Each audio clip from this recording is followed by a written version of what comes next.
Let me start off by saying that I was a huge fan of the original American McGee's Alice. Well, I'm a huge fan of anything Alice. Now I love American McGee's Alice because it takes Alice and makes it much darker, more adult, more gritty, more bloodier and gorier, which is everything I like in a video game. So you take something I already liked as from childhood and mash it with what I love from being an adult and you get American McGee's Alice. So when they announced that Alice Madness Returns was coming out, I was thrilled because if you are a fan of the original Alice game, then you know that we had been begging for a sequel for years. I mean, over 10 years we've been wanting this game. So finally we got it, and this is my review. Kind of at first I was really disappointed with Madness Returns. I mean, the art style was cool, but the game itself just wasn't very polished. And I still would agree after finishing the whole game. The art style was really cool, but overall it just didn't feel very polished as a full game.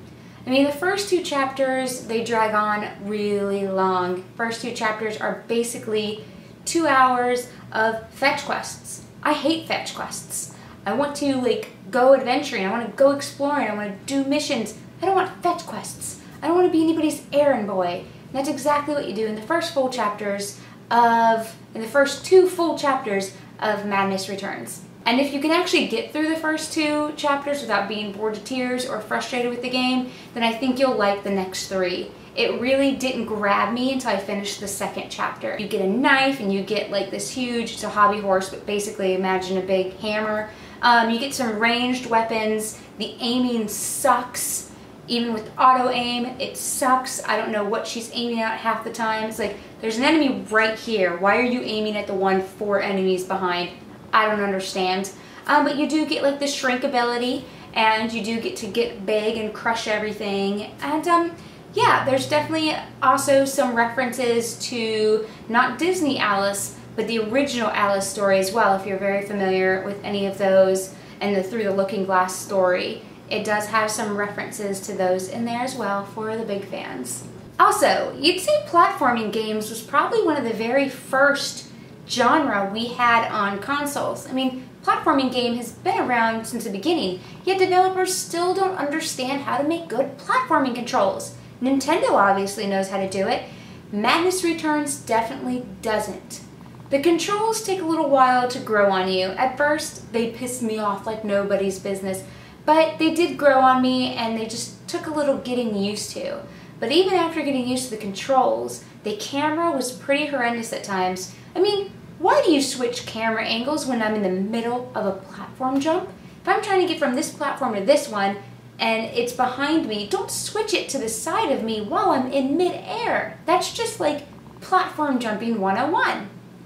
The loading screens were a little bit longer than what I'm used to in today's generation of gaming. Also, it was strange, but sometimes when I would be in mid-air or just running to the next level or the next section, instead of a loading screen, the game would just freeze up and it would just give me this loading, kind of like the hourglass on your PC. It would just kind of load and load and load, and then it would continue on what I was just doing. And those were very poorly placed and really annoying. Not to mention every time my screen would all of a sudden freeze, I'd freak out like, oh my god, when was the last time I saved?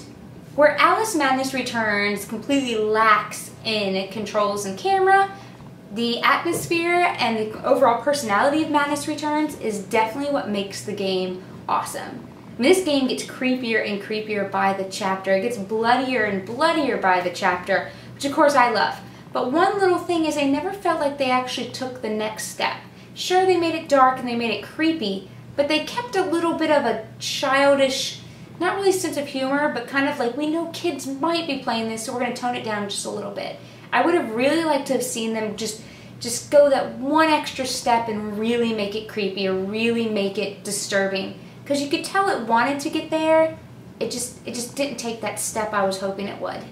I'd say two of my favorite environments, there was one where you kind of in this foundry or this rundown warehouse with headless baby dolls and baby dolls with their eyes plugged out and these meaty ground that had spikes would come out and blood would splatter everywhere. That was definitely a very cool level. And my other favorite level is I think the first level to chapter 5 where everything's all just floating in the sky. It's like it's a card level where everything is cards, playing cards. And that's awesome. Oh, and my favorite enemies are definitely the card knights from the Alice story, because they're actually a zombie and they'll come and try to eat your brain, and you know, their hearts are actually punched out and they're all bloody and seeping with blood and ooze, and I just love that stuff. The story is pretty kind of hard to follow in Madness Returns because it jumps from Wonderland to real world, or what you are led to believe is real world, and then kind of past Alice. It's not real world, but it's in Wonderland, but it's meant to look like real world. It's very confusing, hard to follow, and while you're playing the game, you're picking up all these like memory shards that will play a memory for you, and since those, you might skip some by accident because they are hidden, it doesn't really follow kind of like a timeline, so things do get pretty confusing, but the ending and how everything wraps up I thought it was pretty cool. If you already finished it, you know what I'm talking about, how we dealt with that bad person. Yeah, I was kind of rooting for her to do that, and she did, so I was very happy. If you haven't played it yet, you have no idea what I'm talking about, but that's because I'm trying to keep this spoiler free. So yeah, Alice Madness Returns, fun game, not great. I'd put a $30 price tag on it, and yeah, here's hoping to some DLC that might take things a little bit further. As always guys, thanks for watching.